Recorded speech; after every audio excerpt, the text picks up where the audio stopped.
ಗುಪ್ತಚರ ವೈಫಲ್ಯ ಅಂತ ಕಾಂಗ್ರೆಸ್ಸಿನ ಎಲ್ಲ ಮುಖಂಡರು ರಾಮಲಿಂಗಾರೆಡ್ಡಿ ಅವರು ಇರ್ಬೋದು, ಯತೀಂದ್ರ ಅವರು ಇರ್ಬೋದು, ಎಲ್ಲರೂ ಗುಪ್ತಚರ ವೈಫಲ್ಯ ಅಂತ ಒಪ್ಕೊಂಡಿದ್ದಾರೆ. ಪ್ರತಿಯೊಬ್ಬರು ಒಪ್ಕೊಂಡಿದ್ದಾರೆ.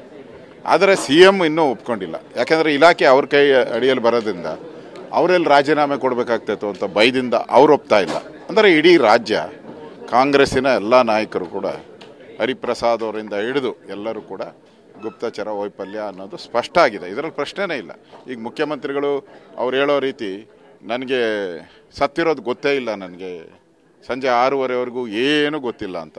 ಸತ್ತಿರೋದು 3:40ಗೆ. ನನ್ನ ಹತ್ರ ಟೈಮಿಂಗ್ಸ್ ಎಲ್ಲ ಕೊಟ್ಟಿದ್ದೀನಿ, ನಾನು ಮಾಧ್ಯಮಕ್ಕೆಲ್ಲ ಟೈಮಿಂಗ್ಸ್ ಕೊಟ್ಟಿದ್ದೀನಿ. ನಾನು ಅಷ್ಟಿದ್ರು ಕೊಡ್ತಾ ರಾಜ್ಯದ ಮುಖ್ಯಮಂತ್ರಿ ಅಂಧ ಹೇಳಿದ್ನಲ್ಲ, ಅಂಧ ರಾಜ್ಯಮೇ ಅಂಧ ಮುಖ್ಯಮಂತ್ರಿ ಇರೋದ್ರಿಂದ ಅವ್ರಿಗೇನು ಕಿವಿನೂ ಕೇಳಿಸಿಲ್ಲ, ಕಣ್ಣು ಕಾಣಿಸಿಲ್ಲ. ಅದರಿಂದ ಈ ಘಟನೆ ಆಗಿದೆ. ಪೊಲೀಸ್ ಕಮಿಷನ್ ಅವ್ರನ್ನ ಸಸ್ಪೆಂಡ್ ಮಾಡುವಂತ ಸಂಪುಟ ತೀರ್ಮಾನ ಆಗಿರುವಂತ. ಆದರೆ ಸಚಿವ ದಿನೇಶ್ ಗುಂಡೂರಾವ್ ಅವರ ಪತ್ನಿ ಇದು ಪೊಲೀಸ್ ಕಮಿಷನ್ ಒಳ್ಳೆಯ ಪೊಲೀಸ್ ಕಮಿಷನ್ ಅವ್ರನ್ನ ಸಸ್ಪೆಂಡ್ ದುರ್ದೈವ ಅನ್ನೋ ರೀತಿ ಟ್ವೀಟ್ ಅನ್ನು ಮಾಡ್ತಾರೆ. ನೋಡಿ, ಕಾಂಗ್ರೆಸ್ಸಿನ ಮಂತ್ರಿಯ ಶ್ರೀಮತಿಯವರವರು ಅವ್ರು ಸತ್ಯವನ್ನ ಹೇಳಿದ್ದಾರೆ. ನಾನು ಅವರಿಗೆ ಅಭಿನಂದನೆ ಸಲ್ಲಿಸ್ತೀನಿ.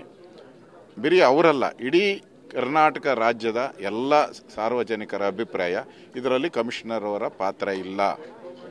ಹಿಂದೆ ನ್ಯೂ ಇಯರ್ ಆದ ಸೆಲೆಬ್ರೇಷನ್ ಇರೋದು, ಬೇರೆ ಬೇರೆ ಘಟನೆಗಳಾದಾಗ ಅವರು ನಿಷ್ಪಕ್ಷಪಾತವಾಗಿ ಕೆಲಸ ಮಾಡಿದ್ದಾರೆ, ಕಾನೂನು ಸುವ್ಯವಸ್ಥೆಯನ್ನು ಕಾಪಾಡಿದ್ದಾರೆ ಅಂತ ಒಬ್ಬ ಅವರು. ಆ್ಯಕ್ಚುಲಿ ನನಗೆ ಗೊತ್ತಿರೋ ಪ್ರಕಾರ ದಲಿತರ ಇರಬೇಕು ಅವರು, ಅಲ್ಲ ದಲಿತರ ST ಮತ್ತು ಕಮಿಷನರ್ ಆಗಿ ಒಳ್ಳೆ ಕೆಲಸ ಮಾಡಿದ್ದಾರೆ. ಬೇರೆ ಬೇರೆ ಎಲ್ಲ ಸರ್ಕಾರದಲ್ಲೂ ಮಾಡಿದ್ದಾರೆ. ಇಂಥ ಸರ್ಕಾರ ಅವ್ರು ಇಡೀ ಜೀವನನೇ ಮುಗಿಸ್ಬಿಟ್ರಿ. ಇವಾಗ ಅವರು IPS ಅಧಿಕಾರಿ.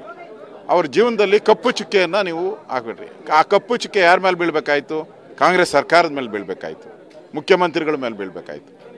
ಆ ಕಪ್ಪು ಚುಕ್ಕೆ ಅವ್ರ ಮೇಲೆ ಅಂಟಿಸ್ಕೊಳೋದ್ ಬದಲು ಪೊಲೀಸ್ ಅಧಿಕಾರಿಗಳ ಮೇಲೆ ಅಂಟಿಸ್ಬಿಟ್ರಿ.